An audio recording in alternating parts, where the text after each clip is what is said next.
നമസ്കാരം ഫ്രണ്ട്സ്. ഇന്ന് 2026 ഫെബ്രുവരി 17.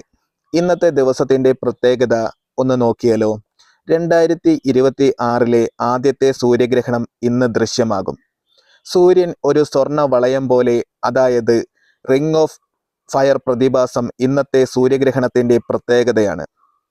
ഇത് കൂടാതെ വേൾഡ് ഹ്യൂമൻ സ്പിരിറ്റ് ഡേ, അതായത് മനുഷ്യൻ്റെ ആത്മവിശ്വാസത്തിൻ്റെയും അതിജീവനത്തിൻ്റെയും ആഘോഷ ദിവസം കൂടിയാണ് ഇന്നത്തെ ദിവസം. Global tourism resolution day, tourism മേഖലയിലെ വെല്ലുവിളികളെക്കുറിച്ച് ബോധവൽക്കരണം നടത്തുന്നതിനായും ഈ ദിവസം ഉപയോഗപ്പെടുത്തുന്നു. അപ്പോൾ ഇതുപോലെയുള്ള കൊച്ചു കൊച്ചു അറിവുകൾ ലഭിക്കുന്നതിനായിട്ട് ഈ ചാനൽ ഒന്ന് സബ്സ്ക്രൈബ് ചെയ്തു വെച്ചോ. നിങ്ങളുടെ വിലയേറിയ അഭിപ്രായങ്ങൾ കമൻറ്റായി രേഖപ്പെടുത്തുക. വീഡിയോ ഇഷ്ടപ്പെട്ടാൽ ലൈക്ക്, കമൻറ്റ്, ഷെയർ ചെയ്ത് സപ്പോർട്ട് ചെയ്യണം. നമുക്ക് വന്ന ഒരു കമൻറ്റ്, എൻ്റെ പേര് പറയാമോ? പിന്നെന്താ, പേര് പറയാലോ. Hi Shikha, good morning. അപ്പോൾ നിങ്ങളുടെ പേരും പറയണമെന്നുണ്ടെങ്കിൽ നിങ്ങൾ കമൻറ്റായിട്ട് ഇട്ടാൽ മതി. ഇതുപോലെ പേര് പറയുന്നതായിരിക്കും. Happy day.